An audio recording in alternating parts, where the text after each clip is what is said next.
हाम्रो स्पिडले पुग्दैन, हाम्रो गति मिलिरहेको छैन, हाम्रो मति ठिक भइरहेको छैन, हाम्रो फोकस ठिक ढङ्गले पुगिरहेको छैन, हाम्रो ढङ्ग पुगिरहेको छैन।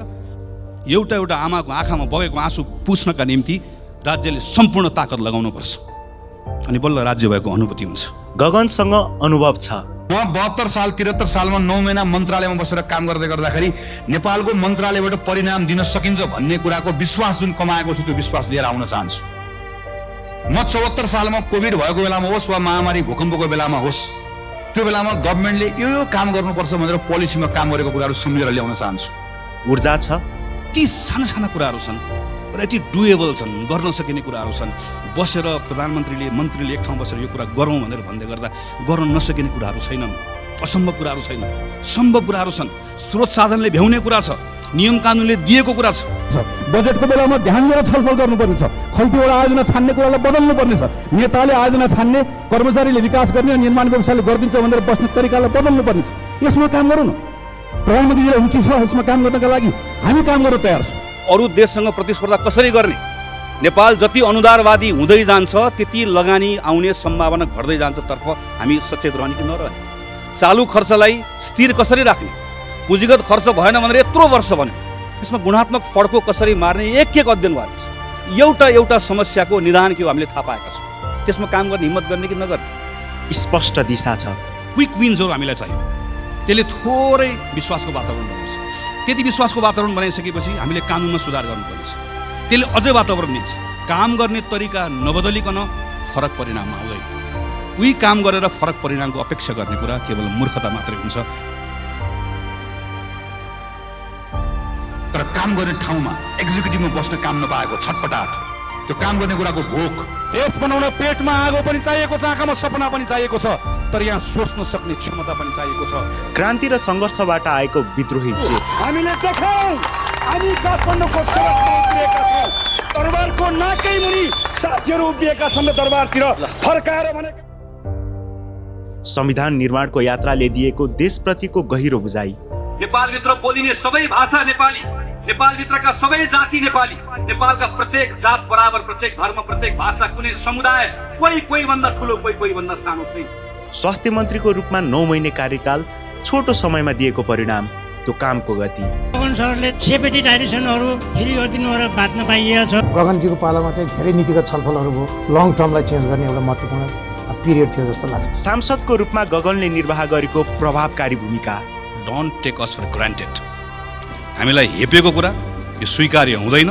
उत्तेजनाको राजनीति बडो सजिलो हुन्छ, चेतनाको राजनीति एकदमै गाह्रो हुन्छ। आवेग ओकल्न सजिलो हुन्छ, विवेकपूर्ण ढङ्गले सम्हाल्न गाह्रो हुन्छ र यो बडो चाँडो सल्किन्छ। हेर्नुहोस्, 7000 विद्यालयमा 700 विद्यालयमा मात्रै शिक्षकको दरबन्दी पुगेको छ। 57,000 शिक्षक शिक्षा मन्त्रालयको अध्ययनले भन्छ। किनको बारेमा काम नगर्ने, तर एकजना शिक्षक राख्न नसकेको शिक्षक स्वयंसेवक कार्यक्रममा 1,50 करोडबाट बढाएर 2,23 करोड बनाउने। 2 अरब छात्रवृत्तिलाई के लक्ष्य हामीले प्राप्त गऱ्यौँ र यो पटक 3 अरबलाई घटाएर हामीले 2 अरब बनायौँ। यो फेसबुक र ट्विटरको कुरा मात्र होइन, सामाजिक सञ्जालको परिभाषाभित्र अरू पनि थुप्रै कुराहरू पर्छ। त्यो दर्ता हुन आएन भने बन्द गर्ने सरकारको चाहना हो। सम्माननीय प्रधानमन्त्रीजीले प्रत्येक दिन कसैलाई होच्याउन, जिस्काउन, भन्न मिल्ने, तर त्यसका बारेमा अब कसैले आलोचना गर्यो भने यही होच्याको नाममा त्यसले दण्ड पाउनेवाला छ। कुनै बेला आलोचना गर्ने मुख बन्द गर्न राजा ज्ञानेन्द्रले फोन काटेको सम्झन्छौँ, तर फोन काट्दै गर्दा न फोन बन्द भयो न आलोचना गर्ने मुख बन्द भयो। सरकारलाई म केवल त्यो स्मरण मात्र गर्न चाहन्छु। धन्यवाद। गगनले सधैँ जनताको आवाजलाई संसदमा उठाए। क्वारेन्टाइनमा मृत्यु भएको सुनिता लोहारको मृत्युको जिम्मा कसले लिन्छ? वा झुन्डिएर मर्न बाध्य भएका लीला बल्लभ वा आत्मदाह गर्न बाध्य भएका सिद्धार्थ आहुजीको मृत्युको जिम्मा कसले लिन्छ? हामी विपिन जोशीका बारेको कुरा यहाँ बसेर थाहा पाउन चाहन्छौँ। हामी यो बेलामा रुसमा अलपत्र परेका नेपाली युवाहरू फर्काउनका निम्ति सरकारले गरेको प्रयास अपुग भयो, अपर्याप्त भयो।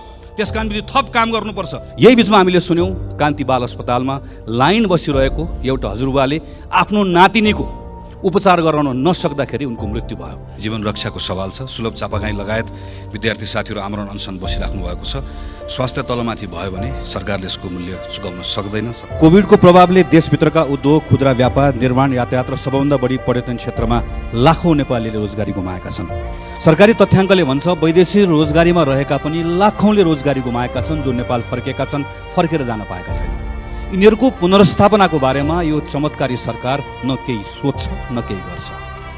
दक्षिण कोरियाको भाषा तथा सिप परीक्षा उत्तीर्ण गरेका करिब 10,500 र प्रतिबद्ध कामदार करिब 2,000 महिनौदेखि अलपत्र परेर काठमाडौँमा यत्रतत्र छरिएर बसेका छन्। यिनीहरूका बारेमा लगातार सरकारले व्यवस्था गरेको छ। पहाडमा बाँदरले जसरी दुःख दिएको छ, यहाँ ठ्याक्कै बाली काट्ने बेलामा आएर बाली खाइदिने, यो कारणले गर्दा नीलगाईबाट किसानहरूले दुःख पाएको अवस्था छ। जनतासँग सधैँ सँगै रहे, संवाद गरे र नागरिकका असन्तुष्टिबारे बोले। म डराएको छैन, तर कता कता कहीँ न कहीँ मनभित्र एउटा ठुलो चिन्ता के गर्नु केमा लागेको छ भने एउटा भरोसा गुम्दै गएको छ। राम्रो भइरहेको छैन, तल मानिसहरूले चित्त बुझाइरहेका छैनन्। सरकारसँग हुलाकी राजमार्गमा बसेका मान्छे यसपालि मात्र होइन, मान्यज्यू सामान्य सभा महोदय, अघिल्लो साल पनि मान्यज्यू नै प्रधानमन्त्री हुँदै गर्दा पनि भयानक रिसाएका थिए। 12 वर्ष पुल बनेको छैन, पुल बनिने साथ भाँसिएको छ। सारा खेत उहाँ चाहिँ नीलगाईले काहीँ छोडेको चौपायाले खेत बारी नष्ट भएको छ।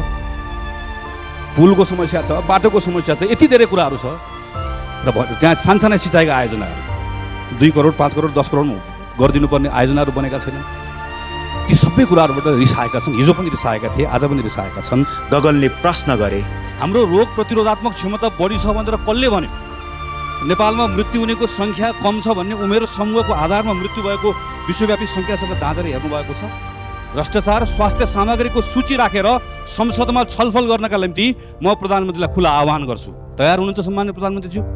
जुन अवस्थामा भारतबाट नेपाली नागरिकहरू ल्याइएका छन्, ती व्यक्ति हुन् कि ती नेपाली नागरिक हुन्? त्यसैले मेरो समग्रमा प्रश्न माननीय अर्थमन्त्रीजीले बजेटको क्रेडिबिलिटीको बारेमा हो। यत्रो कुरा समय भएन, अरू थुप्रै दर्जनौं अरू प्रश्न सोध्न सकिन्छ यही बजेटमाथि टेकेर। तर यो वर्षको उहाँले लेख्नुभएको निलो किताबमा लेखेको कुरा, रातो किताबमा लेखेको कुरा 1 वर्षपछि यही ठाउँमा आएर मैले भनेका यी कुराहरू पुरा भए, मैले भनेका यी कुराहरू पुरा भएनन् भनेर बताउने हो कि होइन? गलत कुराको विरोध गरे।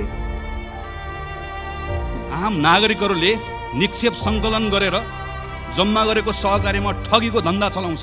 ठगीको धन्दाको मतियार हुन्छ भने कानुनी कारबाहीको दायरामा आउनु पर्दैन।